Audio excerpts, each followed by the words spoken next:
peut-être commencer cette table ronde en vous présentant nos intervenants, que je remercie d'avoir répondu favorablement à notre invitation. Il était compliqué de faire des universités de la gauche républicaine et socialiste sans parler de problématiques internationales par rapport à l'emballement que nous connaissons actuellement dans les conflits en Ukraine et bien sûr au Moyen-Orient. Alors d'abord, Anne-Cécile Robert, qui a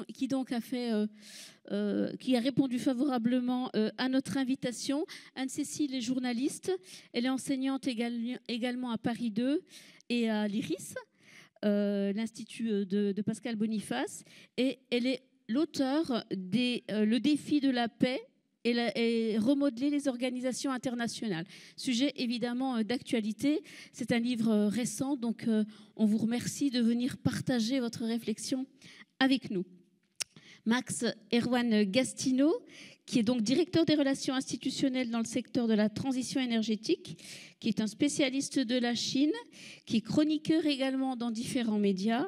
Et il est surtout l'auteur d'un essai qui nous propose de réfléchir à la désoccidentalisation du monde. Le sujet est évidemment brûlement d'actualité.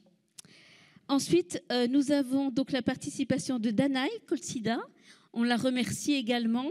Danaï est donc politologue grecque, ancienne vice-présidente de la fondation Transformi l'Europe.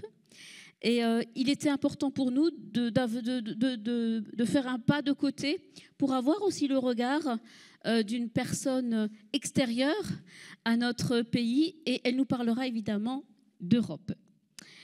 Ensuite, Gaëtan Gors, qu'on ne présente plus au niveau de la gauche républicaine et socialiste, donc qui est membre honoraire du Parlement, ancien membre de la Commission des Affaires étrangères à l'Assemblée nationale.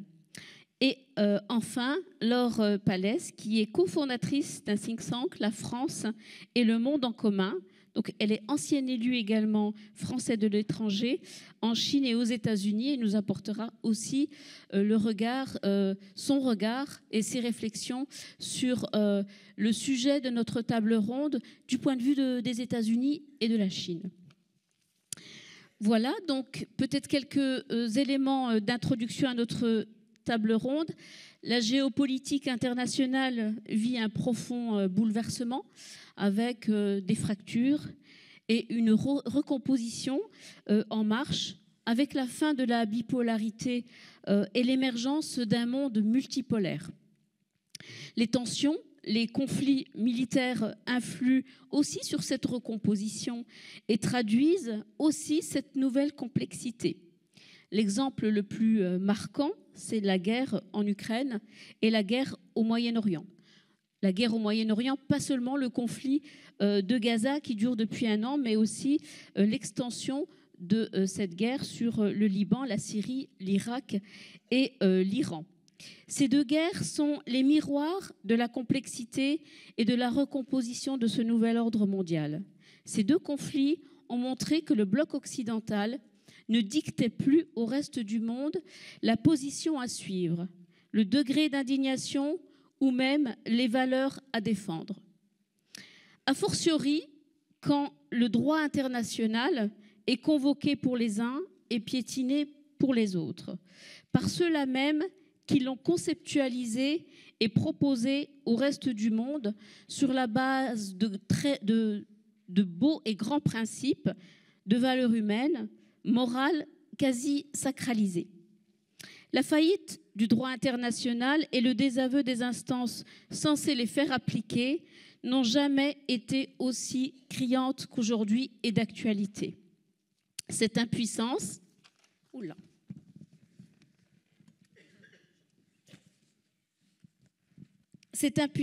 malgré les résolutions, les appels, les menaces, les décisions de cours de justice, le Conseil de sécurité, dont la responsabilité est le maintien de la paix et de la sécurité internationale, est totalement paralysé par le droit de veto des membres permanents.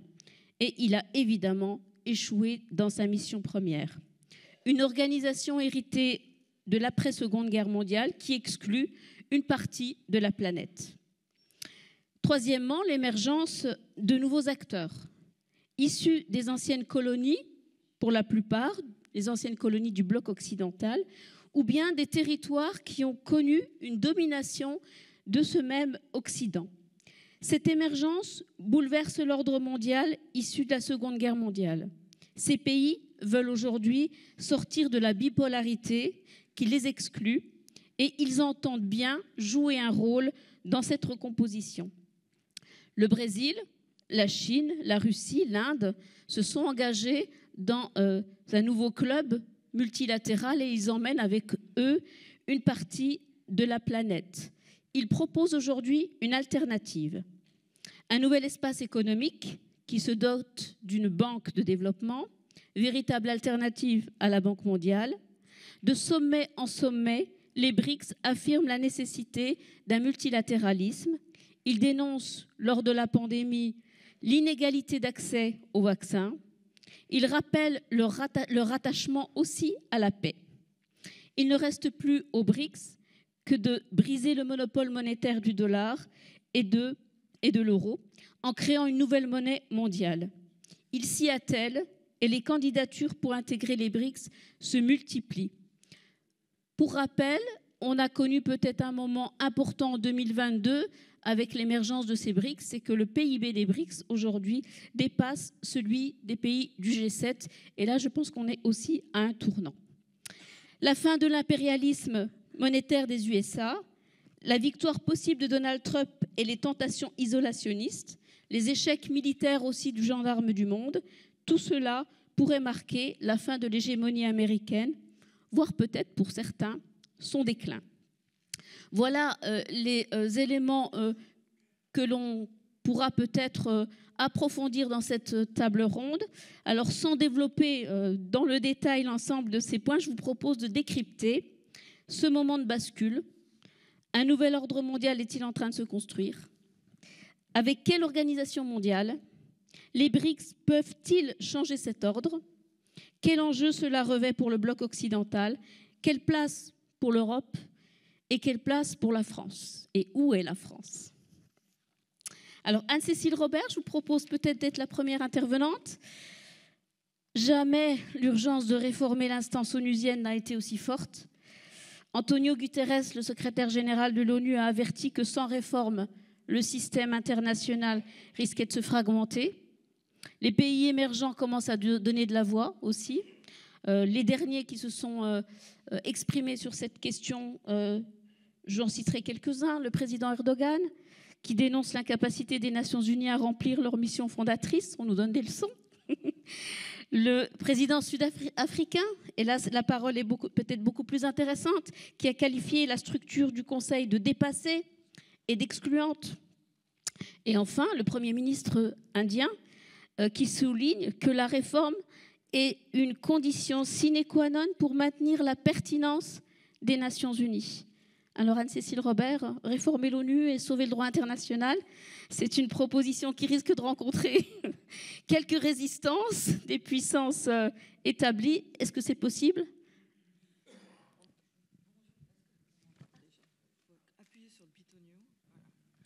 Bonjour, voilà. Bonjour à tous. Merci beaucoup pour votre accueil et puis d'organiser cette discussion.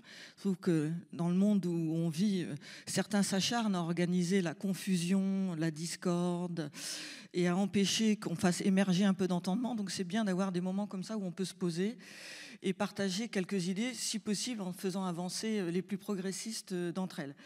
Donc merci beaucoup. Il y a énormément de choses qu'on pourrait répondre à votre question. Je dirais d'abord, il faut mesurer la période dans laquelle on se trouve. Il s'agit ni plus ni moins que d'un tournant historique. Il y en a rarement.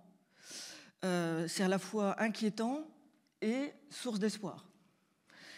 Inquiétant parce que tout est en train de bouger et qu'on assiste à la fin de plusieurs cycles historiques en même temps. C'est-à-dire que c'est un tournant historique d'une envergure inégalée. Et c'est à la fois encourageant parce que quand tout bouge, on se dit on peut peut-être faire avancer des choses auxquelles on croit depuis longtemps à la faveur des événements. Je n'ai pas le temps de développer, mais plusieurs cycles historiques se terminent. Le cycle, si on les prend à l'envers, qui a été ouvert en 1991 par la chute de l'Union soviétique et qui avait été suivi par la domination américaine, ça c'est en train de se terminer, on parlera de la Chine, mais se termine aussi le cycle ouvert en 1945, et c'est le sens aussi de votre question, avec la création de l'ONU, qui avait posé un certain nombre de règles que moi je continue de trouver très intelligentes, même si elles ne sont pas forcément très, très respectées. Mais il y a un troisième cycle historique qui se termine aussi, c'est celui ouvert par la fin de la guerre de 14. Vous avez cité la Turquie, mais il y a des contestations des traités de 1919, 1920, 1921 qui avaient figé les frontières en Europe. Donc ça suscite des problèmes Serbie, Kosovo, même jusqu'en Asie. Il y a un autre cycle qui se termine, c'est le cycle ouvert par les Lumières, avec une contestation de la raison. C'est très inquiétant, ça aussi. Et puis on pourrait sans doute ajouter un autre cycle historique qui se termine, celui ouvert par la Renaissance, qui s'était caractérisé par une forme de domination occidentale.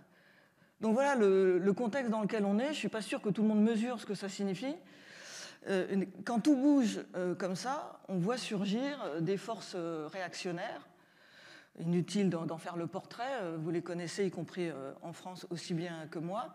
Sur la scène internationale, ça peut donner lieu à des manifestations d'autoritarisme et surtout, très concrètement, le retour de la guerre. Parce que ce qui se passe en ce moment, ce n'est pas tellement que les règles de la charte de l'ONU soient violées, elles l'ont été régulièrement. C'est qu'on a des gens qui disent que la charte de l'ONU, on s'en fiche. C'est-à-dire c'est une chose de violer des règles, mais c'est autre chose de dire qu'elles n'existent pas, ces règles.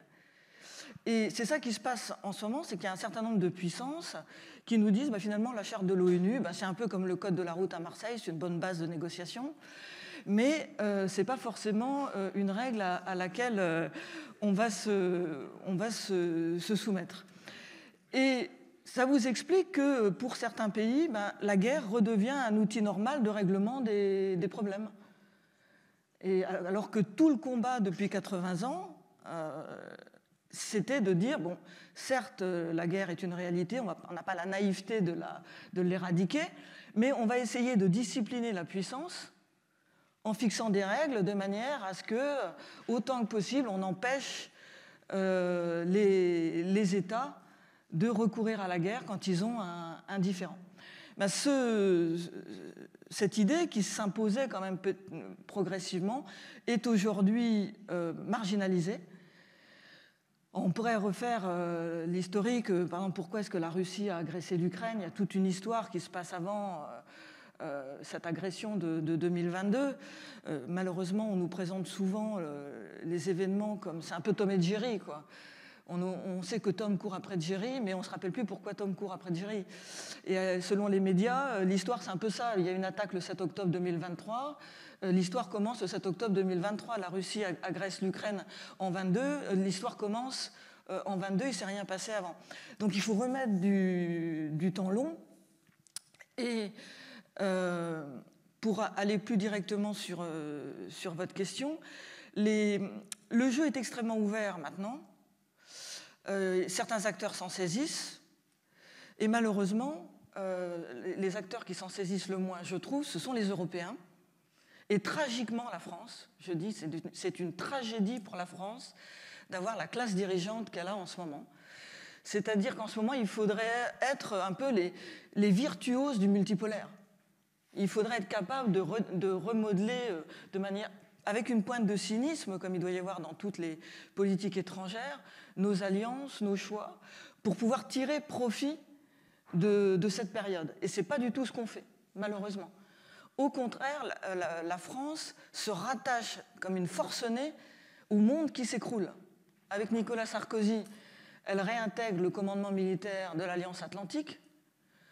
Avec Emmanuel Macron, on est encore plus européen, alors que le monde occidental et l'Europe sont contestés, marginalisés, que l'existence même de l'Europe comme puissance géopolitique est une fiction, c'est une vue de l'esprit. L'unité sur les sanctions concernant l'Ukraine était une façade. Il n'y a que des tensions. Les Polonais avec l'Allemagne, les Hongrois qui n'appliquent pas les sanctions, les tensions dans le couple franco-allemand. Et bizarrement, on s'accroche à cette unité de façade alors qu'il y a non seulement rien derrière, mais qu'en tant que Français, je trouve qu'on prend cher. Parce que nous, on avait une diplomatie autonome, on avait notre petite voix qui ne remonte pas qu'au général de Gaulle, qui remonte à la Révolution française. Et au lieu d'en tirer profit, on se banalise. Ça, je dis que c'est une tragédie. Et toute notre classe dirigeante depuis 40 ans, malheureusement, est là-dedans. Alors, l'ONU, et je m'arrête là parce que sinon je vais parler pendant des heures et j'ai privé mes camarades de temps de parole. L'ONU est paralysée sur les grands conflits, mais il faut nuancer quand même. Parce que sur Israël-Gaza, l'ONU fait son travail. Le secrétaire général est allé à Tel Aviv. Là, il a été déclaré persona non grata, mais il s'est déplacé. Les agences de l'ONU sont sur le terrain. Le peu d'aide humanitaire qui rentre, c'est l'ONU. L'Assemblée générale a voté plusieurs résolutions condamnant Israël. Donc, l'ONU fonctionne. Et il y a des tas de gens qui, aujourd'hui, à l'heure où nous parlons, seraient morts s'il n'y avait pas l'ONU. Ceux qui ne fonctionnent pas, c'est les États. Et les plus puissants d'entre eux, notamment. Et là, encore une fois, la France est complètement nulle. Un peu moins là, sur Gaza, mais quand même. C'est les États qui paralysent. Et les États-Unis ont bloqué tout seuls, avec leur veto, des mesures qui auraient peut-être pu freiner Israël. Mais le système onusien fonctionne. C'est les États qui ne font pas leur travail. Et pourquoi ils ne font pas leur travail? Pour les raisons que je commençais à développer brièvement tout à l'heure, c'est que la tentation d'en découdre, la tentation de se passer des règles, la tentation de passer par perte et profit tout ce qui a été construit depuis 80 ans est en train de l'emporter sur l'envie de réguler. Les Américains, en 1945, ils étaient les premiers à dire il faut l'ONU, alors qu'ils étaient les plus puissants. Ils n'étaient pas obligés. Ils ont même convaincu Staline qu'on n'avait rien à fiche de l'ONU. Ils ont mis beaucoup d'énergie à ce que l'Union soviétique soit là-dedans. Pourquoi? Parce qu'ils disaient c'est intelligent, c'est de bonne politique d'avoir des instances de régulation, même si on est les plus forts, et qu'on fera des coups d'État, etc. Aujourd'hui, ils se séparent de l'ONU. Parce qu'ils font une erreur de calcul, mais ils pensent que la force est la meilleure chose en ce moment. Et c'est ça qu'il faut combattre. Il faut redevenir pacifiste aujourd'hui. C'est pour ça que j'ai appelé mon livre « Le défi de la paix ». Personne ne parle de paix. Il faut redevenir pacifiste et investir l'ONU, parce que les pays du Sud, l'Afrique du Sud, etc., sont mobilisés à l'ONU. Ils votent des résolutions. Les membres non permanents du Conseil de sécurité mettent des textes au vote.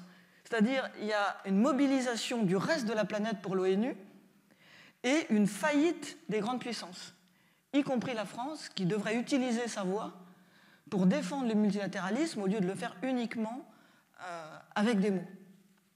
Alors, je le dis, mais je n'ai pas le temps de développer, je suis contre la suppression du droit de veto. On pourra en parler, mais je pense que c'est une fausse bonne idée. Mais je laisse mes camarades parler et on continuera après. Merci Anne-Cécile. Alors en ce moment, il y a de nombreux ouvrages qui sont sortis et qui développent un nouveau concept de désoccidentalisation du monde. Max Erwan Gastineau, vous venez d'écrire un livre sur cette question. Alors peut-être deux éléments, l'arrogance de l'Occident et la crise morale qu'il vit, enfin, sans peut-être le savoir, mais en tous les cas, qui est pointée par une partie de la planète et notamment par les acteurs au sein du BRICS. Le Sud global n'hésite plus à dénoncer cela et il se libère définitivement des pressions américaines, notamment. Juste un exemple, c'est bien de donner des exemples. L'Arabie saoudite, qui a toujours été un vassal des États-Unis, n'hésite pas à rééquilibrer sa politique étrangère et économique avec la Chine, par exemple. Alors, Max Erwan, face à la perte de crédibilité de l'Occident, vous proposez de passer à l'ère ou l'heure de l'affirmation d'un nouvel ordre mondial multipolaire. Alors, cela passera-t-il nécessairement par la désoccidentalisation du monde? Vaste question. Bonjour à tous et merci encore de votre invitation, de l'invitation de la gauche républicaine. Je suis vraiment très heureux d'être parmi vous ce matin.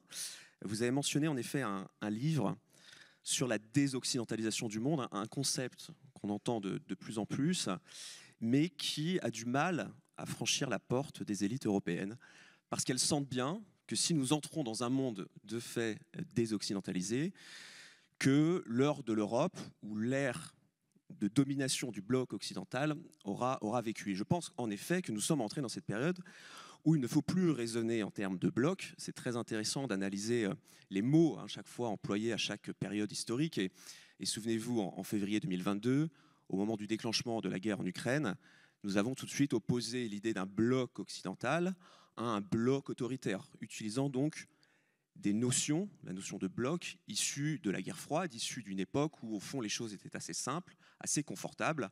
Nous étions le camp du bien et nous affrontions donc le camp du mal, avec un certain nombre d'arguments objectifs tout à fait valables. Mais cette période est aujourd'hui révolue.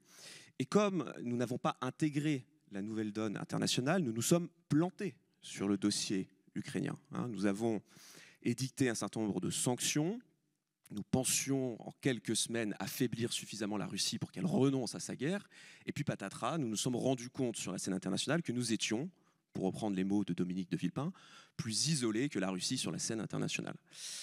Plus isolés parce que les Russes, eux, ont compris, et ce n'est pas pour donner des bons points à Poutine, c'est là aussi quelque chose d'assez objectif, ont compris que le moment de la domination occidentale avait vécu. Alors moi, je voudrais juste retracer un petit peu ce processus que désigne le terme de désoccidentalisation pour donner une définition assez simple que je vous propose. La désoccidentalisation, c'est au fond l'affirmation de pôles de résistance à l'influence de l'Occident.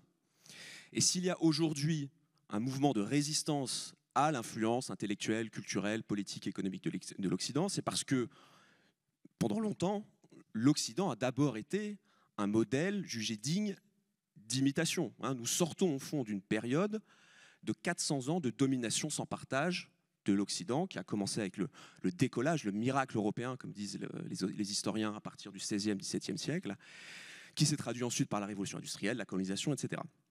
Et il y a moult exemples qui, en effet, nous viennent à l'esprit lorsque nous parlons d'une période où le modèle occidental était digne d'imitation. On peut penser à l'empire Meiji dans le second XIXe siècle qui a imité le modèle prussien. On pense beaucoup à la Turquie de Mustafa Kemal qui a imité le modèle français. On pourrait même citer la Chine, c'est souvent assez peu... Vous avez mentionné le fait que je me suis en effet, pendant mes études en relations internationales, spécialisé sur la Chine. La révolution chinoise au début du XXe siècle, en 1911, elle met fin à des siècles de système impérial, à la suite des guerres de l'opium qui ont provoqué un traumatisme identitaire très important, et la montée en puissance de nouvelles élites chinoises qui étaient imprégnées d'idéaux socialistes, d'idéaux positivistes, d'idéaux libéraux, imprégnés qu'elles étaient par la formation qu'elles avaient parfois reçue directement en Occident. Donc il y a eu toute une vague d'imitation du modèle occidental, et aujourd'hui, en effet, nous entrons dans une phase de contestation de ce modèle. Alors, il faut peut-être rappeler que le mode de vie à l'occidental continue, parce que c'est souvent ce qu'on nous oppose, le mode de vie occidental continue d'attirer en effet tout un ensemble de populations, mais je crois que même sur ce plan-là, il faut relativiser et questionner un petit peu les choses. Après mon cycle d'études en relations internationales spécialisée sur la Chine, j'ai eu la chance donc, de vivre en Chine et je travaillais pour une ONG en Chine. Les Chinois connaissent le système occidental. Je parle des jeunes Chinois. Ils étudient à l'étranger, ils regardent nos séries, ils regardent nos films, ils se font une idée de ce que représente l'Occident, mais pour autant, ils sont capables aussi de prendre du recul vis-à-vis de lui, de prendre du recul vis-à-vis du modèle chinois, et d'arbitrer et d'affirmer une position qui n'est pas tout à fait celle qui se rapproche de nos propres idéaux. Et donc, simplement, je voudrais m'arrêter sur les trois caractéristiques de cette phase de désoccidentalisation ou de montée en puissance des pays du Sud. Il y a au fond une affirmation politique, une affirmation économique et une affirmation culturelle qui, je crois, est trop souvent sous-estimée. L'affirmation politique, je passe très vite, c'est évidemment la phase de décolonisation où nous voyons les pays du Sud s'émanciper de la tutelle impériale occidentale. La dimension économique est aussi quelque peu connue, tout de même un mot. La mondialisation, nous le savons tous, a profité à tout un ensemble de pays du Sud, si bien qu'aujourd'hui, notamment en Asie, les pays un certain nombre de pays non occidentaux ont des arguments à faire valoir sur le terrain de l'innovation, là où l'Europe continue de reculer. À la sortie de mon livre, j'avais été interviewé par le Figaro, qui ne comprenait pas ma référence au dernier classement du FMI qui indiquait... Le FMI publie chaque année un classement qui compare le PIB des nations en parité de pouvoir d'achat, en PPA, pour neutraliser les différences monétaires. Et lorsque vous étudiez ces classements, vous voyez bien que la hiérarchie entre les nations sur le terrain économique est complètement bouleversée. Selon ce classement, la Chine est en tête devant les États-Unis, l'Inde est troisième, la Russie talonne l'Allemagne en 5e position, le Brésil et l'Indonésie devancent la France et la Grande-Bretagne. Cédric Tellen, professeur à HEC, indique que la montée en puissance de ces pays du Sud ne s'est pas tout à fait fait en imitant les recettes libérales du modèle occidental, mais à travers plutôt un modèle hybride de capitalisme d'État. Les pays du Sud jouent le jeu de la mondialisation, de la concurrence, du libéralisme, mais n'oublient pas le rôle stratégique que doit jouer l'État dans l'affirmation des intérêts nationaux sur le terrain économique. Affirmation politique, affirmation économique et affirmation culturelle. Et je terminerai peut-être sur ce point qui me semble trop souvent sous-estimé. L'Occident met beaucoup en avant ses valeurs et a du mal à accepter la phase de désoccidentalisation que nous connaissons parce que nous pensons que nos valeurs se confondent avec l'universel et qu'au fond, tôt ou tard, l'ensemble des peuples du monde sont appelés à s'imprégner de ce logiciel typiquement occidental. Et là, je crois que même sur ce terrain-là, aujourd'hui, même si le modèle occidental, libéral, les droits de l'homme ont imprégné l'ensemble des pays du monde, il y a une volonté là aussi d'affirmer une forme de contre-modèle, un contre-récit, un contre-discours qu'il faut, je crois, aussi intégrer. Car tant que l'Europe et l'Occident continuera de se penser comme universels, on aura du mal à accepter que d'autres pays puissent avoir leur mot à dire et qu'il faut donc composer avec cette altérité. Je discutais avec Jean de Glignasti, ancien ambassadeur de France au Brésil, qui me disait, mais quelle est au fond la politique aujourd'hui étrangère de la France en Amérique latine, hein, on jouissait d'un prestige assez important, on en avait fait quelque chose dans les années 60, et il me disait, notre dernier fait d'armes est d'avoir soutenu le pantin de la CIA au Venezuela, Javier Guaido. Il y a tout un ensemble de terrains, de réalités culturelles et nationales qui nous échappent et qui du coup nous enferment dans un bloc occidental au sein duquel l'Europe aura sans doute beaucoup de mal à tirer son épingle du jeu vis-à-vis des États-Unis, mais je crois qu'elle aspire de toute façon à ne pas s'émanciper de cette tutelle américaine. Ce sera sans doute un sujet qu'il faudra aborder. Sur l'affirmation culturelle, et je termine sur cet exemple-là qui me semble symptomatique, qui je crois a ouvert la période dans laquelle nous vivons aujourd'hui, que j'appelle l'ère de l'affirmation. Après la chute du mur, en 1993, s'organise la Convention internationale des droits de l'homme à Vienne, qui réunit donc 171 nations autour donc d'idéaux communs. Et en préparation de cette convention, les pays asiatiques, à Bangkok, se réunissent, la Chine, Singapour, le Vietnam, et publient une déclaration de Bangkok, affirmant que certes, il existe des valeurs universelles, les droits de l'homme existent, comptent, mais il faut les lire à la lueur de traditions culturelles nationales et régionales qui doivent être, elles aussi, considérées, devançant la poursuite d'une forme d'impérialisme moral et culturel occidental qui, ensuite, sur le terrain géopolitique, risquait de se traduire. Et il faut reconnaître que, entre l'invasion de l'Afghanistan et l'intervention en Irak, nous avons donné des gages à cette théorie sur laquelle nous allions utiliser nos valeurs pour justifier un certain nombre d'interventions. Donc on peut, pour terminer, continuer la querelle idéologique telle que nous l'avons connue au moment de la guerre froide, mais je crois que si nous voulons vraiment entrer dans cette nouvelle ère géopolitique, il convient d'abord d'accepter la diversité du monde, de développer davantage de curiosité pour des modèles qui aujourd'hui nous échappent, et peut-être serons-nous en mesure de retrouver la tradition géopolitique française que vous évoquiez, Anne-Cécile Robert, d'une France qui, jusqu'au début des années 2000, au fond, avait anticipé l'avènement d'un monde post-américain.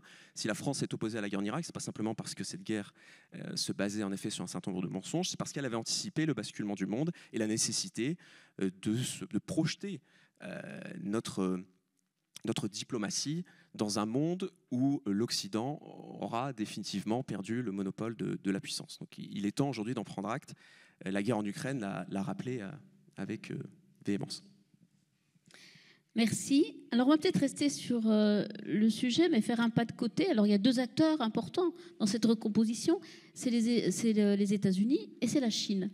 Et donc, leur palais, vous allez peut-être partager avec nous votre réflexion, le regard que porte la Chine sur toutes ces questions de recomposition et l'avenir des États-Unis dans cette recomposition, alors que nous sommes à un mois des élections présidentielle aux États-Unis et que nous avons deux candidats qui risquent d'avoir deux projets très très différents et qui risquent de marquer du coup cette recomposition. D'abord, bonjour à toutes et tous. Merci beaucoup de votre invitation. Je suis très heureuse d'être là aujourd'hui à Lyon et de participer aux universités de la gauche républicaine. C'est ma famille politique, j'en suis ravie. Effectivement, j'ai eu la chance de vivre, travailler une décennie dans chaque pays, la Chine et les États-Unis. Donc, c'est deux pays que je connais bien et que j'observe depuis longtemps. La relation entre les États-Unis et la Chine façonne ou façonnera l'ordre mondial, à mon sens. Je reviens d'ailleurs d'un voyage en Chine avec une cohorte de chercheurs américains et j'ai été frappée par le fait que nous vivons dans des bulles informationnelles, que les Chinois, grâce ou à cause de l'administration américaine, et vice-versa d'ailleurs, ce qu'on appelle le découpling, le découplage en bon français, finalement reçoivent des informations tout à fait différentes de leur équivalent aux États-Unis ou même en Europe. Ils n'ont aucune idée de la réputation qu'est la leur à l'extérieur des frontières, et ça, je voudrais quand même insister là-dessus. On leur sert évidemment un narratif tout à fait différent du nôtre. Et voilà, je pose ça sur la table.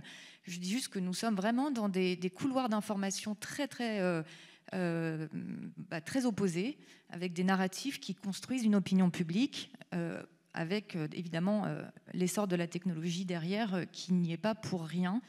Et donc ça fait le lien avec les élections américaines, Elon Musk et tout ce qui s'ensuit. Je voudrais rappeler 2-3 faits, effectivement, à un mois d'un mois du scrutin. Le vote a commencé hier en Arizona, aux États-Unis.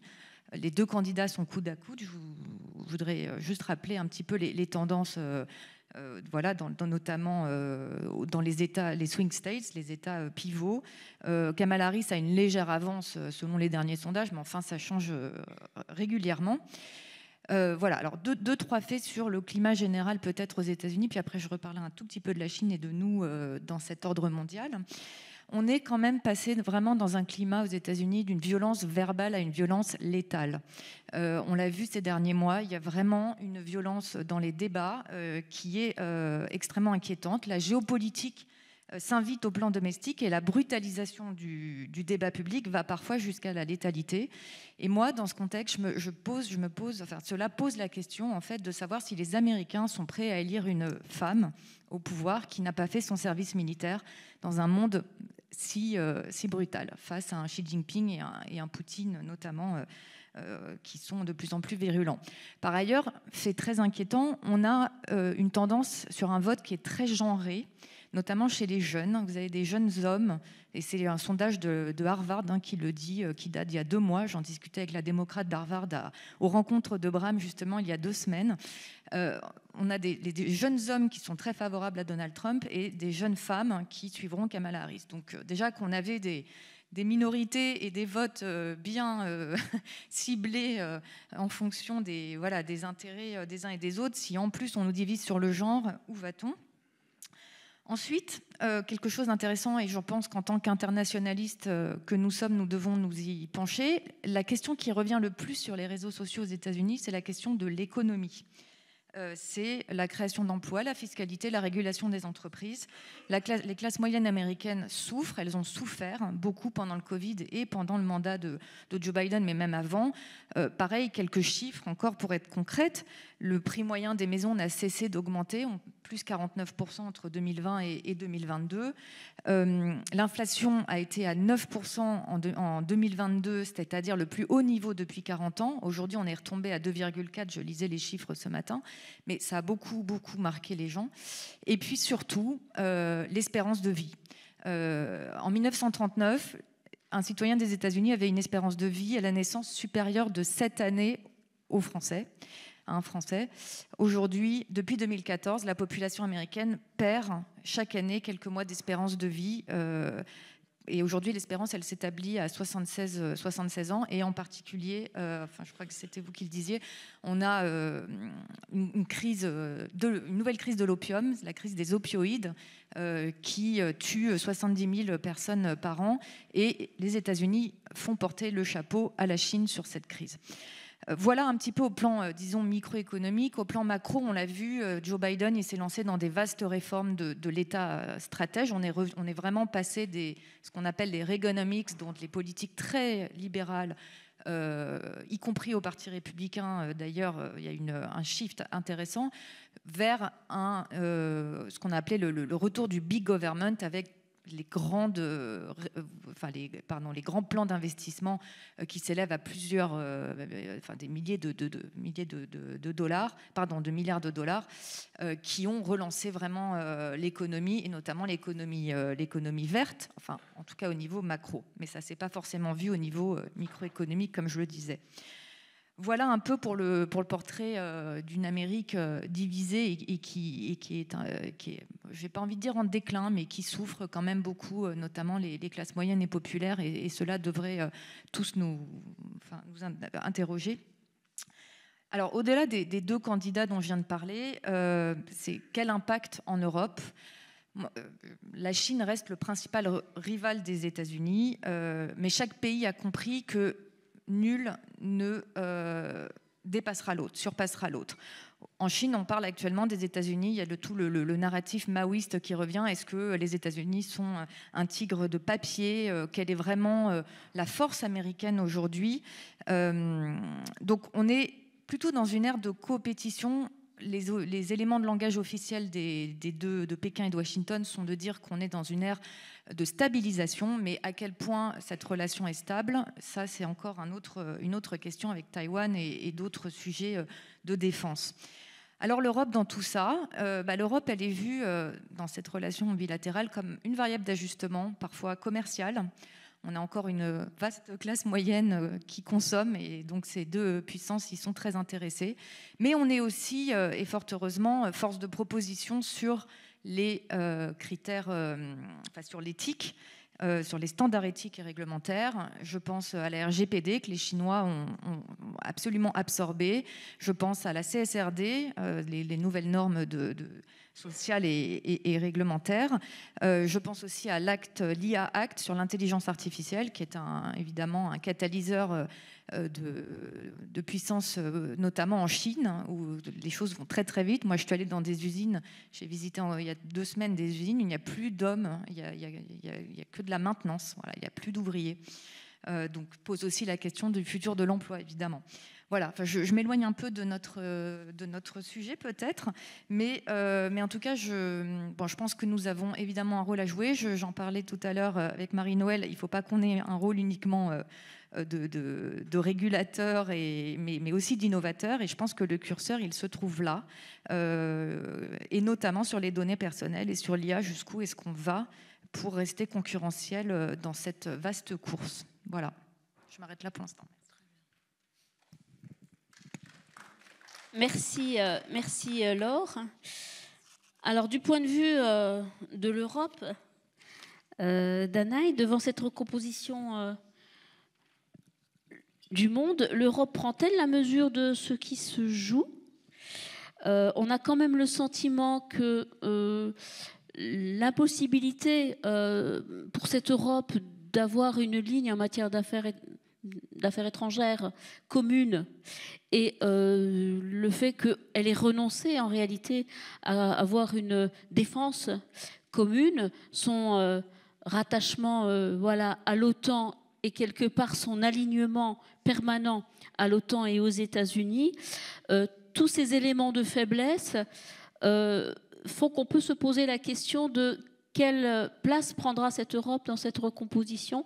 A-t-elle pris conscience de cette recomposition du monde? On n'en a pas toujours l'impression.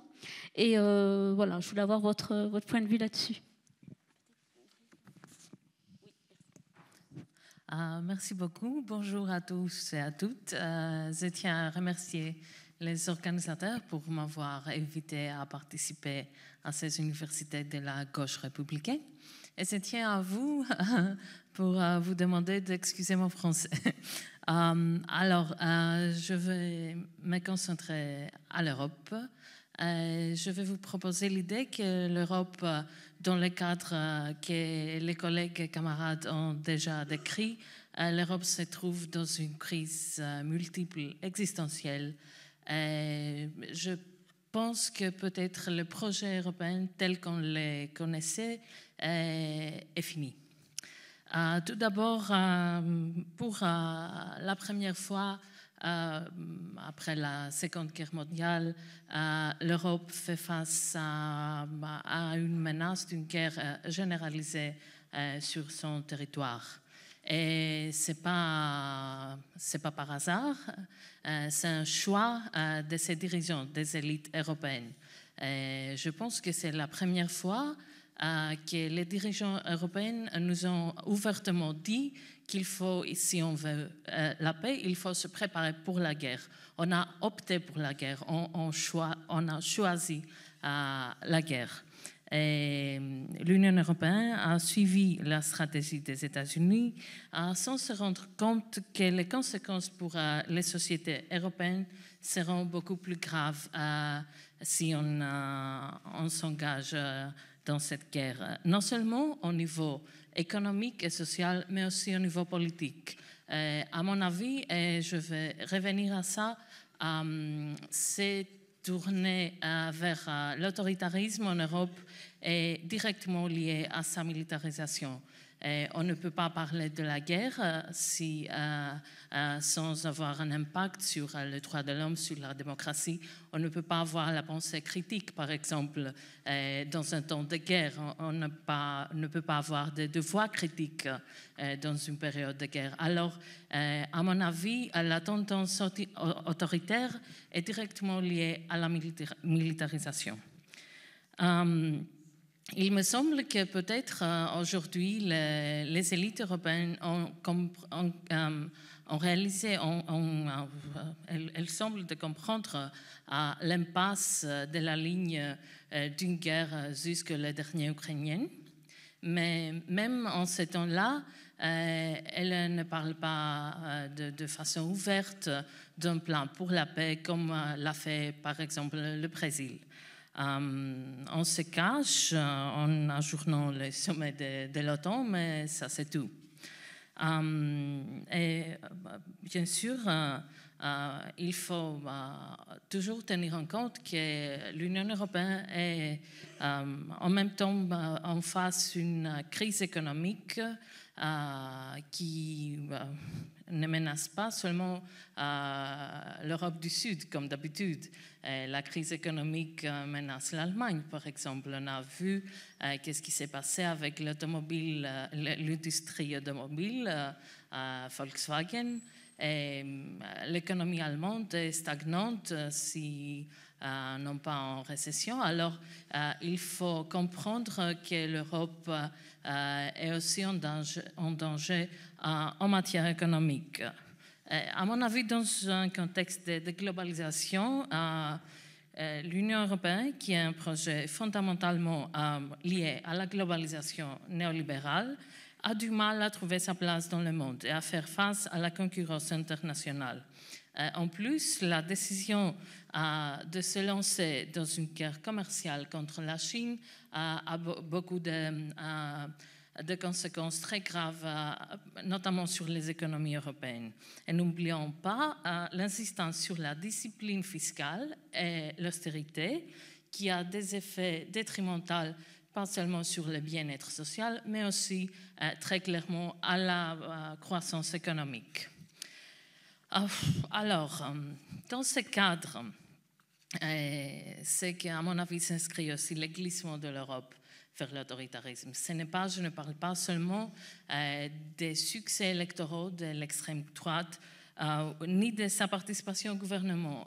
Je pense qu'on fait face à un glissement vers des options autoritaires de tout le système politique européen. On doit regarder aux politiques européennes, par exemple, concernant l'immigration, le nouveau pacte d'immigration et d'asile est dans une direction, à mon avis, autoritaire, qui diminue les droits de l'homme. Mais c'est aussi très évident, à mon avis, dans les cas nationaux. Regardez par exemple ce qui s'est passé dans mon pays, dans la Grèce, où le gouvernement de la droite, pas l'extrême droite, pas un régime autoritaire,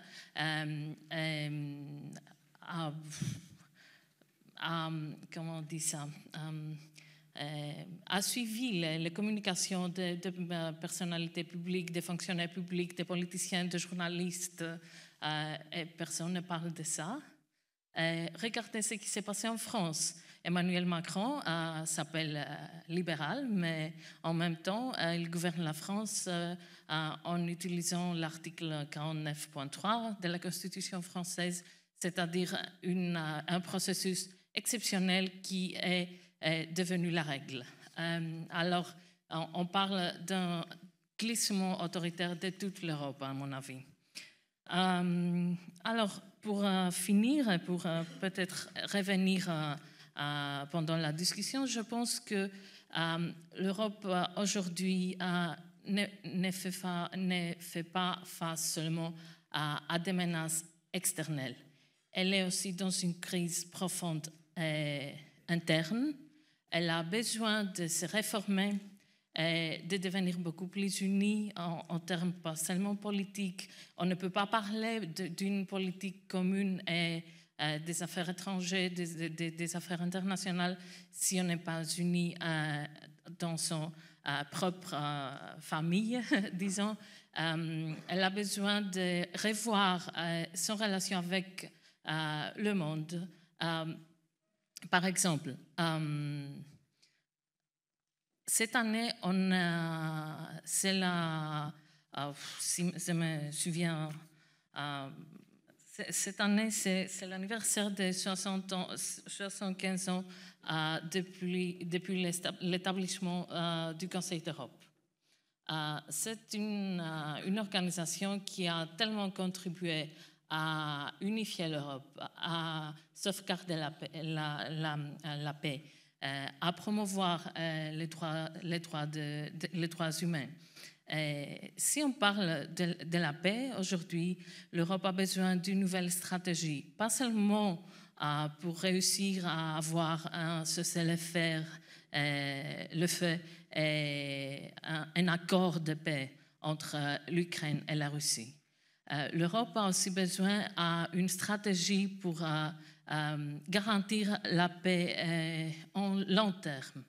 Alors peut-être on doit réfléchir de nouveau à une nouvelle collectivité, à un nouveau système de sécurité collective, à un nouveau ordre, pas seulement international, mais aussi européen. On doit réfléchir de nouveau à nos relations avec le Sud global. On doit aller au-delà de l'aide de développement et développer des relations de partenariat vrai, des relations mutuelles sur une base de solidarité vraie. Et alors, on doit réfléchir de nouveau à beaucoup de choses avant d'être capable de surmonter cette crise existentielle. Merci. Merci, Danaï. Alors, Gaëtan Gors, la France a toujours joué de sa diplomatie pour être un acteur très d'union entre cet Occident et ce Sud global.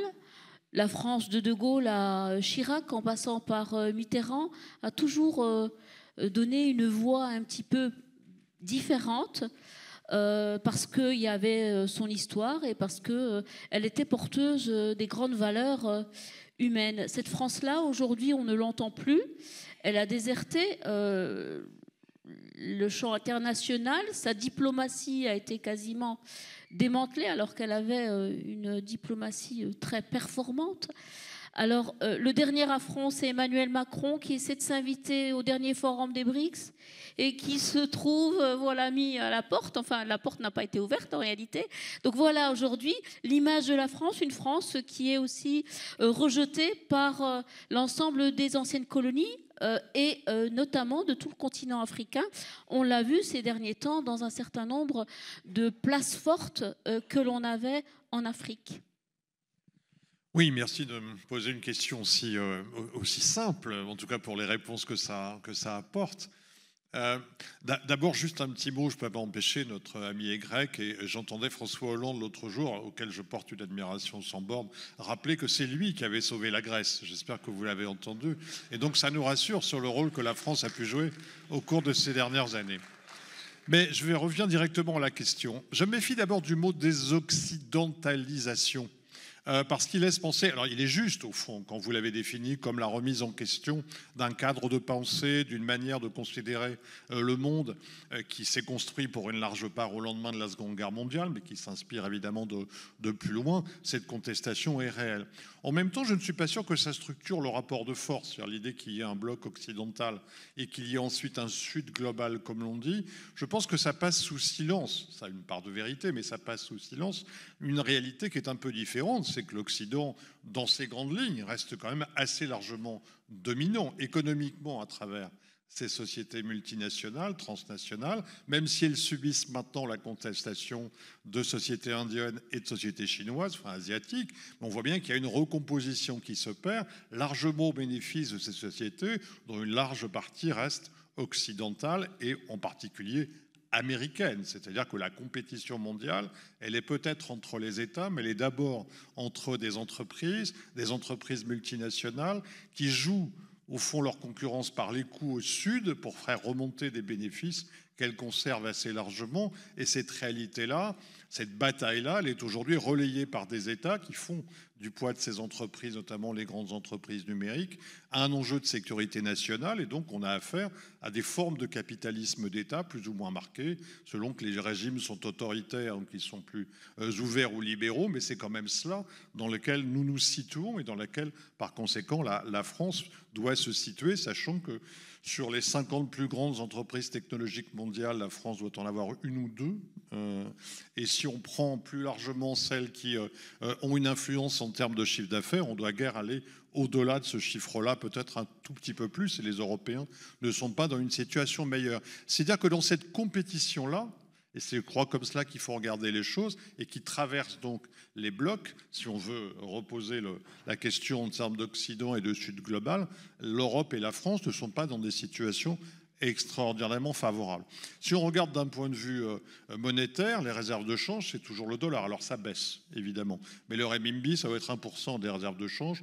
Le dollar, ça doit être les 2/3 encore aujourd'hui. L'euro, 20%. Enfin, ça commence à peser. Ça reste quand même relativement modeste. Les dépenses militaires américaines, c'est 3 fois les dépenses chinoises, 8 fois les dépenses russes, 15 fois les dépenses françaises. Alors si on additionnait tous les budgets militaires européens, on arriverait à une situation un peu différente, mais on ne peut pas les additionner. La France arrivant d'ailleurs en 9e position sur le plan mondial et 3e position sur le plan européen, s'agissant de ces dépenses militaires. C'est des données qu'on doit évidemment avoir en tête et qui montrent que dans ces rapports de force, quel que soit l'angle à partir duquel on les examine, la position de l'Europe et de la France n'est pas extrêmement simple et peut expliquer certaines hésitations, certaines difficultés à se repositionner. Parce que quels sont les outils que la France utilise ou utilisait jusqu'à présent pour essayer de peser dans les affaires du monde, elle qui représente 1% de la population mondiale, 0,5% de l'espace mondial et à peine 3% de la richesse mondiale. Et si on corrige en parité de pouvoir d'achat, on est encore un peu plus bas. Qui est encore la 7e puissance mondiale, mais dont tous les spécialistes pensent qu'elle ne sera plus dans les 10 premiers d'ici une vingtaine d'années. Donc il faut avoir ces éléments-là en tête. Quels sont les outils qu'utilisait la France traditionnellement pour exercer son influence ? L'Europe, L'Europe a été un choix qui a été fait en France en particulier, y compris par le général de Gaulle. C'est lui qui a confirmé l'entrée dans ce qu'on appelle aujourd'hui l'Union européenne. L'Europe était un instrument à partir duquel pouvait s'exercer l'influence française, la voix de la France. Notre influence en Europe aujourd'hui, c'est quand même beaucoup réduite. Elle s'est réduite pour des facteurs internes. Notre situation économique et financière nous rend difficile de parler fort et de nous faire entendre et surtout de nous rendre crédibles. Elle s'est affaiblie parce que l'Allemagne a pris un poids beaucoup plus important et que c'est elle qui donne le ton, encore récemment, dans la négociation avec la Chine, on l'a bien vu. Et puis elle s'est affaiblie aussi parce que certains des thèmes que nous défendons sont des thèmes qui ne sont pas repris par nos partenaires européens. Si une très grande majorité de Français soutient l'idée d'une défense européenne, nous n'avons quasiment pas d'interlocuteurs pour la construire au-delà de quelques aménagements marginaux.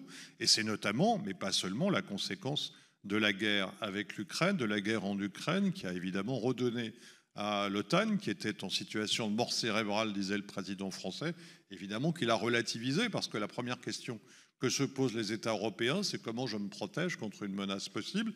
Et si nous avons la force de frappe pour penser qu'elle nous protège, les autres n'ont que le parapluie américain pour organiser cette sécurité, sachant qu'en plus, et c'est aussi un des éléments qui nous affaiblit, la question de la place de la force de frappe dans un monde tel qu'il est aujourd'hui et à l'échelle européenne est posée, puisque l'Union soviétique, enfin la Russie aujourd'hui, j'allais dire l'Union soviétique, a fait une prise de gage territoriale en Ukraine, à l'abri de sa force de frappe, comme pourrait la faire la Chine avec Taïwan. Et ça pose donc, même si les États-Unis peuvent évidemment menacer ou envisager d'utiliser leur arme nucléaire, comme la France pourrait envisager de le faire, on voit bien qu'elle ne protège pas complètement, en tout cas qu'elle ne protège pas complètement ce qu'on appelle nos intérêts fondamentaux.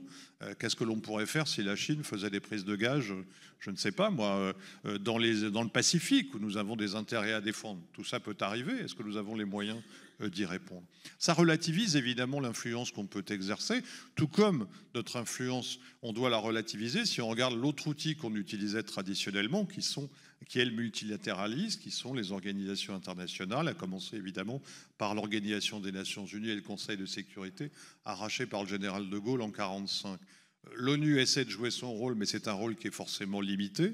Il ne peut pas évidemment agir au-delà de la volonté du consensus qui peut se dégager entre les États. Et les tentatives qui ont été faites pour avancer de manière multilatérale sur des grands dossiers, comme par exemple le réchauffement climatique, avec le succès, qui est un vrai succès pour la France, qui est la COP21, aujourd'hui ne débouchent pratiquement sur rien. Ça veut dire que ce second outil, là aussi, aujourd'hui, est plus limité. Et puis, nous avions enfin l'habitude d'utiliser et d'avoir une voix originale en nous appuyant aussi sur quelques facteurs d'influence comme l'Afrique, que nous sommes en train de perdre parce que nous avons manifestement commis l'erreur de faire un choix essentiellement militaire et sécuritaire alors que la revendication très vite des populations s'est déplacée sur un autre terrain et que notre acharnement à rester sur le terrain sécuritaire ne nous a pas permis de l'anticiper ou de l'accompagner pendant que les Russes, les Chinois et d'autres étaient en train, et les Allemands, de prendre des positions en Afrique. Alors je ne veux pas dresser un tableau trop négatif, mais je suis quand même forcé de faire allusion à ces différents éléments pour relativiser, si j'ose dire, les difficultés que peut exercer le monde politique pour utiliser des leviers, des outils qui sont quand même moins solides et moins forts que ceux qu'on pouvait avoir il y a une quarantaine ou une cinquantaine d'années. D'autant que l'opinion publique, de ce point de vue, n'est pas non plus portée à prendre énormément d'initiatives.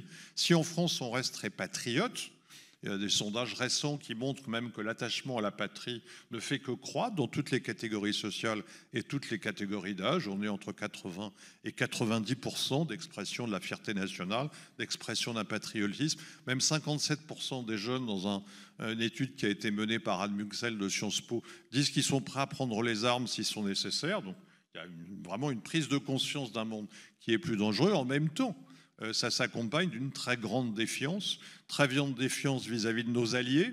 On ne sait pas trop si ce sont encore des alliés, à part les plus proches, comme les Allemands. Grande défiance notamment à l'égard de l'Union européenne. On est passé de 65% de confiance à 50%. On est dans une position relativement délicate. La mondialisation est perçue très largement comme une menace. Et puis, de toute façon, on pense que la nation française est désunie entre des communautés qui cohabitent. Il y a plus de 60% des Français qui pensent cela aujourd'hui.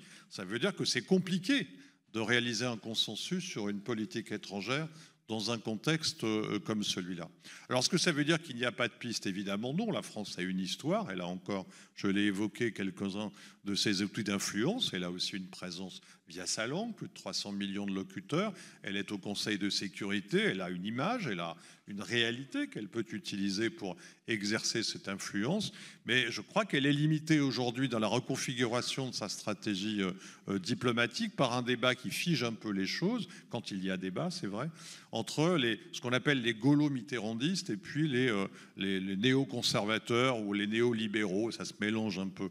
Qu'est-ce que disaient les gaulo-mitterrandistes? Ils disaient l'État d'abord, c'est la nation qui prend ses décisions.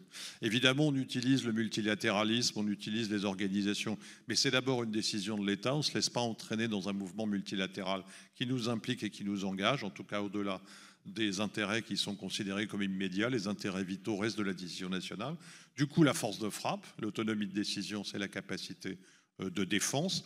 Et c'est évidemment aussi l'idée que doit prévaloir dans le monde une relation d'intérêt avant de se préoccuper des valeurs. C'est l'opposé chez les néoconservateurs. Les valeurs d'abord, c'est ce qui justifierait le ralliement au camp occidental et l'adhésion au camp occidental. Le choix du multilatéralisme est institutionnalisé, c'est par les organisations qu'on organise une influence. Ces deux camps-là se disputent aujourd'hui, y compris au sein du Quai d'Orsay, l'influence. Je ne pense pas qu'ils nous aident à progresser, parce qu'à chaque fois, ils nous renvoient à une période qui est un peu derrière nous. Je pense qu'il faudrait tirer de l'un et de l'autre les éléments qui nous permettraient d'avancer. Évidemment, l'autonomie de décision qui doit être préservée à tout prix, moderniser notre force de frappe, veiller à ce que notre indépendance puisse être garantie dans les domaines essentiels, mais ça passe par le second volet, qui est celui de la coopération. Il ne peut pas y avoir d'autonomie de décision aujourd'hui sans que parallèlement il y ait une coopération. C'est vrai sur le terrain économique, technologique, et c'est vrai sur le plan militaire. Nous devons articuler ces deux éléments en gardant en tête, en revanche, l'idée que la France doit être en permanence un vecteur de paix sur la scène internationale. Ce discours, vous l'évoquiez tout à l'heure, nous ne le tenons peut-être plus de manière suffisamment significative, partagé que nous sommes entre l'envie justement d'être aux côtés de ceux qui se battent parce qu'il y a la pression de l'opinion, et puis quand même la nécessité de faire valoir ce que nous avons été et ce que nous avons fait entendre à une certaine époque.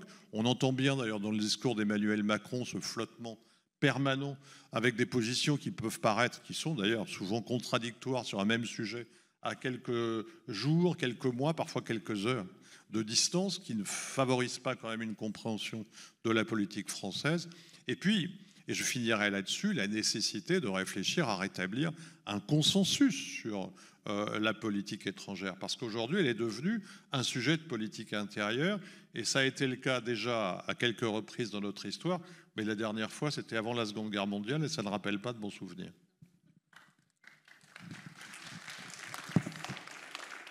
Merci Gaëtan. Alors peut-être quelques mots de réaction. Anne-Cécile Robert, par rapport à tout ce qui vient d'être développé. Oui, je partage vraiment beaucoup de choses qui ont été dites. Donc pour faire avancer la discussion, je mettrai peut-être quelques nuances. Il est clair qu'il n'y a pas de sud global, en fait, hein, et c'est bien ça le problème. C'est-à-dire même les BRICS, ils sont pour le capitalisme, ils sont pour le libre-échange, ils veulent juste que les règles du jeu soient honnêtes. C'est ce qu'ils disent dans leur communiqué. Et donc ils ne proposent pas de modèle de rechange. Donc cette question-là, la question de savoir s'il y a un autre modèle de rechange, elle n'est pas portée, en tout cas en ce moment, par les BRICS. La deuxième remarque, c'est vrai qu'une politique étrangère, c'est des moyens, mais c'est aussi des gestes symboliques. Et ça coûte rien, à part le courage politique. Je me souviens en 2003, quand Chirac a menacé de mettre son veto à la guerre d'Irak, moi j'ai reçu un coup de fil d'un ministre africain qui m'a dit « on est fiers de vous ». Le geste en lui-même, alors après on a pris cher avec les Américains, mais en diplomatie, comme reconnaître l'État palestinien, c'est un geste, après il faut assumer politiquement derrière, mais cette dimension symbolique de la diplomatie, elle est encore plus forte dans un monde qui bouge, parce que c'est des marqueurs. C'est ce qu'a très bien compris l'Afrique du Sud en attaquant Israël devant la Cour internationale de justice en vertu de la Convention sur la prévention et la répression du crime de génocide. Ils ne savent pas si ça va aboutir, mais ça les positionne sur la scène internationale parce que le geste est extrêmement fort. Et De Gaulle avait le sens du geste. Le discours de Phnom Penh, et tout ça, la France a perdu ce sens du geste parce qu'elle ne sait plus où elle est. Nos dirigeants n'ont plus de culture historique. Ça c'est vraiment un drame en ce moment. Il faut avoir de la culture historique, bien connaître sa géographie. Or, on a des gens qui n'ont pas de culture historique et qui, en plus, ne s'intéressent pas à l'histoire. Emmanuel Macron est typique de ça. Ça ne l'intéresse pas. C'est pour ça qu'il a appelé son programme, après les Gilets jaunes, les 100 jours. Parce que le français, quand même, traditionnel, c'est bien que 100 jours, ça se termine à Waterloo. Mais comme ils n'ont aucune culture... Et puis, on pourrait vous en citer plein comme ça. Et... moi, je n'aime pas du tout l'expression gaulo-mitterrandiste parce que le déclin de la France a commencé sous Mitterrand. Je veux dire, le choix de l'Europe comme projet politique, oui, le choix de l'Europe comme projet politique en substitution d'un projet français, c'est un choix stratégique qui est très ancien chez Mitterrand. Et l'une des choses qui fait que je m'inquiète pour la refondation de la gauche, c'est qu'on a encore du mal à ouvrir la boîte noire du mitterrandisme. Mitterrand était un ultra-atlantique. Il était au congrès de la Haye, c'était un pote de Jean Monnet. Son Europe, c'était pas celle du général de Gaulle. De Gaulle était pour une Europe de la coopération intergouvernementale. Mitterrand a mis des pièces dans la machine fédéraliste. Et en fait, il l'a dit, d'ailleurs, c'est raconté par Chevènement très bien. Il a dit, on est juste là pour passer entre les gouttes, pas pour arrêter la pluie. C'était ça son projet, passer entre les gouttes. Et quand on a des chefs d'État, je dis, ça fait longtemps le problème de la France. C'est quand on a une classe dirigeante dont la seule ambition, c'est de passer entre les gouttes, eh ben on sort de l'histoire. Et la France est en train de sortir de l'histoire au moment où elle aurait, au contraire, je l'ai dit en introduction, toute la possibilité, toute la latitude, compte tenu... Alors, je pense qu'on en a encore sous le pied. Hein. Je suis inquiète, mais pas pessimiste. Mais à condition d'avoir conscience et puis d'avoir une analyse qui permet de mettre en œuvre une volonté. Si on fait pas la bonne analyse, c'est-à-dire il faudrait remettre en cause nos engagements, une partie de nos engagements internationaux. L'Europe n'existe pas, je suis d'accord avec vous, madame. C'est un mythe. C'était déjà compliqué à 6. Et l'Europe carolingienne, ça avait peut-être un sens. Mais à 27... Non, je ne préfère pas l'Europe carolingienne. Je dis que l'Europe actuelle n'a aucun sens géopolitique. Et que lier notre sort à elle nous empêche d'exister. Et probablement qu'on crèvera avec. À 27, ça n'a absolument aucun sens, sauf le plus petit dénominateur commun, qui nous emmène chez les Américains, ou derrière les Allemands, ou derrière les Polonais. Et donc, cette fiction est en train de nous tuer à petit feu. Mais merci. Le centre de gravité de l'Europe est en effet déplacé vers l'Europe de l'Est, et c'est en effet une Europe de plus en plus atlantiste à laquelle on est confronté. Alors, Max et Rohan, vous développez aussi une autre idée, c'est cette affirmation des BRICS qui revendique un non-alignement. Je voulais que vous réagissiez là-dessus. Je préfère le concept de désoccidentalisation à celui de Sud global, justement parce que l'idée de Sud global induit l'existence de blocs. Or, c'est absolument pas, mais là on est tous d'accord, la réalité du système international aujourd'hui. Justement, ce qui caractérise les pays du Sud, alors les BRICS, mais je dirais surtout la catégorie en dessous, ce qu'on appelle les MINT, le Mexique, l'Indonésie, la Turquie, des pays qui, au fond, mettent en pratique ce qu'on appelle un non-alignement actif. On connaît bien l'idée du non-alignement qui a émergé pendant la guerre froide, mais là, c'est un non-alignement actif, c'est-à-dire que ce sont des pays, on le voit avec l'Inde sur le dossier énergétique, qui n'hésitent pas le lundi à se rapprocher des Occidentaux et puis le mardi, en fonction de leurs intérêts nationaux, à plutôt s'en éloigner. C'est des pays qui développent une forme de souplesse stratégique, et je crois que c'est vraiment le chemin que doit emprunter l'Union européenne pour s'émanciper d'une tutelle américaine qui s'est raffermie depuis la guerre en Ukraine. Et je donnerai juste quelques exemples qui sont quand même tout à fait caractéristiques de cette tutelle qui s'est accentuée depuis le déclenchement de la guerre en Ukraine. Emmanuel Macron, on peut lui donner un bon point, a quand même martelé la nécessité pour l'Europe d'asseoir son autonomie stratégique. Le concept d'autonomie stratégique a fait un petit peu son chemin à Bruxelles mais pas jusqu'au bout, puisque il y a une note de l'INSERM qui est sortie récemment sur le sujet. La DG Commerce, donc la Direction Générale du Commerce au sein de la Commission européenne, a repris le concept en lui ajoutant un adjectif. Et donc maintenant, au niveau européen, on parle d'autonomie stratégique ouverte.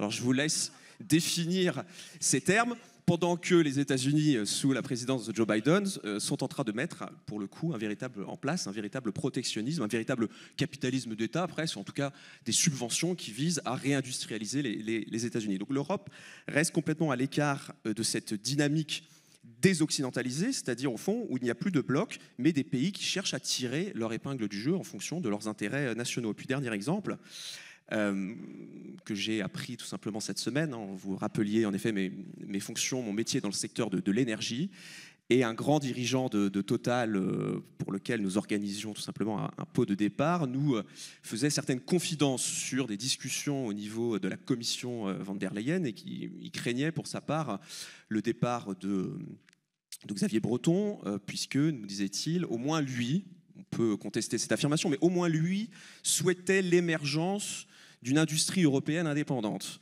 Or, sur le terrain de l'IA, l'intelligence artificielle, la Commission européenne, tenez-vous bien, organise des groupes de travail à 20h. Pourquoi à 20h? Pour permettre aux Américains, côte Est, côte Ouest, de se connecter à ces réunions et de participer directement à des groupes de travail. Et lorsque, c'était ce que nous confiait donc cet ancien dirigeant de Total, lorsqu'on interroge les commissaires pour essayer de comprendre pourquoi l'Europe ne cherche pas à affirmer son autonomie sur un dossier aussi stratégique que l'IA, eh bien la réponse c'est il faut continuer de travailler, d'amplifier le lien transatlantique. Donc, la conséquence de la guerre en Ukraine, ce n'est pas l'affirmation géopolitique de l'Europe, mais le raffermissement du lien transatlantique et plutôt de la subordination de l'Europe aux États-Unis. Mais merci. Gaëtan, rapidement peut-être. Oui, juste pour réagir en 2 mots. Alors, Oui. mais je vous repasse la parole tout de suite. D'abord sur François Mitterrand, pardon, j'étais son collaborateur, je ne peux pas vous laisser dire ce que vous dites sans réagir. Bon, on a bien compris qu'il y avait un débat. C'est injuste. Vous faisiez référence à l'histoire. Je pense que si nous avions encore un président de la République qui la connaissait assez bien, et notamment l'histoire de l'Europe, c'était François Mitterrand. Et je ne pense pas qu'en relisant notre histoire, et notamment cette période, à partir d'arguments de cette nature, on fasse vraiment progresser notre réflexion. François Mitterrand n'était pas un atlantisme à tout crin, il n'était pas non plus un Européen à tout crin. C'est un choix patriotique qui lui a fait faire le choix de l'Europe. On peut en discuter, mais c'est pourtant comme cela que ça s'est passé. C'est-à-dire le constat que la France seule ne pouvait plus assumer ni même sa sécurité, ni son développement économique, qui rendait nécessaire une coopération européenne qui était par ailleurs un facteur de paix et de progrès. Et qu'on puisse dire aujourd'hui, là je pense que c'est une grosse erreur, en prenant pour argument les faiblesses évidentes de l'Union européenne, et notamment sa tendance à se laisser dominer par l'influence américaine, en prenant cela par argument qu'on jette le bébé de l'Union européenne avec l'eau du bain, c'est se lancer dans une aventure dans laquelle nous ne pourrons plus jouer aucun rôle. Il reste évident que l'Union européenne est le point d'appui à partir duquel nous pouvons tenter de faire passer certains messages. Et si nous ne le faisons pas, nous ne pouvons nous en prendre qu'à nous. C'est-à-dire que nous avons perdu en influence pour toute une série de raisons, à commencer, et je finirai là-dessus, mais je sais que ça ne va pas plaire à tout le monde, à commencer parce que nous avons perdu notre capacité industrielle et économique. Et quand une direction générale de la gendarmerie n'est plus capable de payer ses loyers à des collectivités pour envoyer des CRS en Outre-mer, qu'on ne vienne pas me dire qu'on va pouvoir donner des leçons au monde et avoir une vraie influence. Si on fait des discours qui permettent effectivement d'obtenir un succès sur le moment, dans un monde où la cacophonie domine, c'est sans doute très bien. Si on n'a pas les moyens derrière de leur donner le soutien matériel et économique sans lequel tout ça peut peser, alors ce sera compliqué. Le problème de la France, c'est qu'elle voudrait continuer à jouer un rôle à l'international de manière indépendante et autonome, et tant mieux, sans s'en donner les moyens économiques. Il faudrait peut-être se poser les questions sur la façon dont nous réglons ces questions-là d'abord. Aussi pour réagir à la remarque sur Mitterrand et la gauche française à l'étranger, c'est quand même, il avait une vision pas uniquement économique du monde, mais bien culturelle Et c'est grâce à lui qu'on a toute cette présence, notamment de la gauche à l'étranger. Voilà. Bon, et en écho à ce que vous disiez sur les réunions à 20h, quand on voit que Doliprane se fait racheter par un fonds d'investissement américain ou que Mistral se fait racheter par Microsoft, évidemment qu'il y a des réunions à 20h. Mais en fait, la question, c'est pourquoi on en arrive là? Est-ce que c'est souhaitable ou pas? Et enfin, pour réagir quand même sur un élément de paix qui peut nous animer, par rapport au climat, et je sais que c'est un sujet qui est cher notamment à la mairie de Lyon, les Chinois, pour revenir à la Chine, sont très proactifs sur le climat avec des objectifs à 2030 de neutralité carbone et 2060, pic 2030 et neutralité carbone à 2060. Ils regardent de très près les accords de Paris, notamment les sections 6.2, 6.4 pour les experts, parce qu'ils veulent plus de coopération, notamment avec l'Europe. Donc voilà, il y a peut-être quand même des chemins, notamment sur ces sujets environnementaux, qui peuvent arriver, aboutir sur plus de coopération, et pas forcément qu'avec les États-Unis, et après tout, pourquoi pas non plus. Voilà. Merci, je ne sais pas si... Oui. Juste un petit mot, pas sur Mitterrand, évidemment, mais concernant les termes. J'insiste sur les termes sud global, pas parce que je veux dire qu'il y a un bloc, mais si on comprend le monde avec un bloc occidental, un bloc autoritaire, là, vous voyez, c'est un sens positif, le bloc occidental, un sens négatif. Alors, il faut choisir un terme. Je ne sais pas si ce serait sud global, mais on ne peut pas suivre le mainstream ici, non? Très bien, merci. Peut-être un dernier point. Les BRICS revendiquent aussi, nous montrent qu'ils ont une approche très pragmatique par rapport à l'économie, mais aussi par rapport aux questions internationales, dans la même ligne qu'ils réclament un non-alignement par rapport au dossier, on l'a vu sur l'Ukraine, on l'a vu sur la guerre au Moyen-Orient. Ils montrent aussi autre chose, ce que peut-être, ce pourquoi l'Europe a tourné le dos, c'est qu'ils semblent agir en fonction des intérêts de leurs concitoyens. Et ça, je crois que c'est un élément très très important qui doit réinterroger aussi l'Europe dans les choix qu'elle fait. On l'a vu sur la guerre en Ukraine, où l'Europe fait le choix de la guerre, alors que son intérêt, c'était plutôt de créer les conditions d'une discussion, d'un rapport diplomatique et de déboucher sur la paix. Il est quand même curieux que les deux seules grosses initiatives de paix aient été portées par la Suisse et par la Turquie. Et l'Europe a été malheureusement totalement absente, alors que ses intérêts étaient en jeu. Et je voudrais même pas insister sur le fait que, à d'autres moments où l'Allemagne, par exemple, avec les pipelines Gulf Stream, se fait, c'est une attaque violente sur son économie et on ne réagit pas. Et on a le sentiment que cette Europe-là, aujourd'hui, elle a aussi perdu de vue ses intérêts et les intérêts de ses concitoyens et dans une fuite en avant. Vous avez parlé aussi d'un élément qui m'a aussi interpellé les uns et les autres, c'est la violence dans le rapport de force qu'installe l'Occident. Ça aussi, c'est quelque chose qui interroge beaucoup et qui discrédite ce même Occident qui a construit toute son histoire sur, en tous les cas depuis la Deuxième Guerre mondiale et après les vagues de décolonisation, sur la question des valeurs humanistes. Et là, je crois qu'on perd en effet en crédibilité. C'est peut-être ce qui accélérera cette recomposition, parce que le mode de vie occidental, s'il est encore un exemple, il est quand même réinterrogé sur un ensemble d'éléments, notamment de morale, etc. Je pense que la Chine n'ira jamais sur le modèle occidental européen, et d'autres pays, le Moyen-Orient, l'Afrique, réinterrogent aussi ce modèle. Voilà, je pense qu'on a à peu près fait le tour. Merci en tous les cas aux uns et aux autres de votre participation, de votre éclairage. C'était vraiment très intéressant et enrichissant.